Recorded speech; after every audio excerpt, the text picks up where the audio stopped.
กองบัญชาการป้องกันความสงบแขวงขมวนได้จัดกองประชุมสรุปเวียกงาน 6 เดือนต้นปี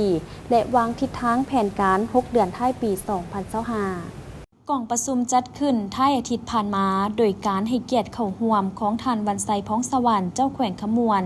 พันเอกจันไซนันทวงศ์รองหัวหน้ากองบัญชาการป้องกันความสงบแขวงขมวนมีคณะภาคคณะกองคณะห้องกองพันโรงเรียนป้องกันความสงบสันต้นเลข5ค่ายคุ้มขังบริษัทบริการรักษาความปลอดภัยกองบัญชาการป้องกันความสงบเมือง10ตัวเมืองเข้าร่วม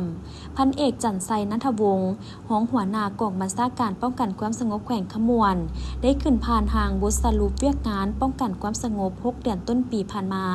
คณะภาคคณะบัญชาได้ถือเอาเวียกงานศึกษาอบรมการเมืองนำพาแนวคิดให้สมาชิกพรรคนายและพ้นตำรวจเป็นสำคัญ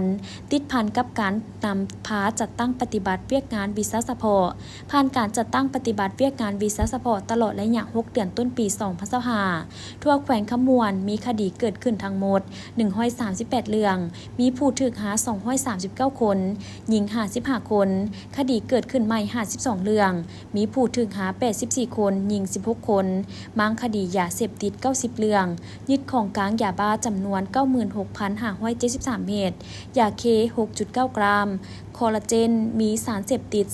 395 กรัมใบกระท่อม25กิโลกรัมน้ำยาดาซิซิน 1,348 แก้วรถใหญ่2คันรถจักร2คัน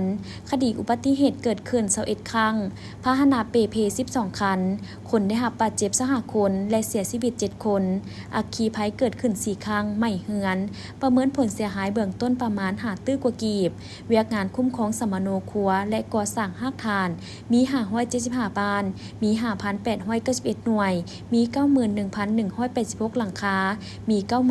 94,112 ครอบครัวมีพลเมืองทั้งหมด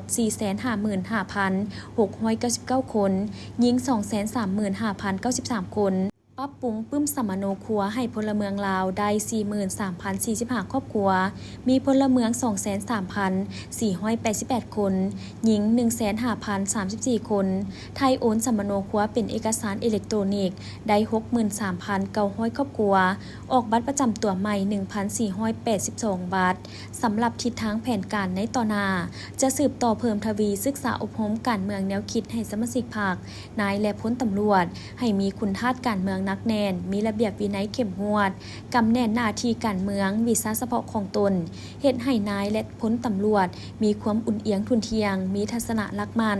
การเมืองนักแน่นมีความเข้มแข็งทางด้านการจัดตั้งมีความรับผิดชอบต่อหน้าที่เวียกงานจากนั้นกองประชุมผู้เข้าร่วมยังได้พัดเปลี่ยนกันขึ้นประกอบคำคิดคำเห็นใส่หางบทสรุปและทิศทางแผนการเวียกงานจุดสุ่มในต่อหน้าให้มีความนักแน่นสมบูรณ์ขึ้นเติม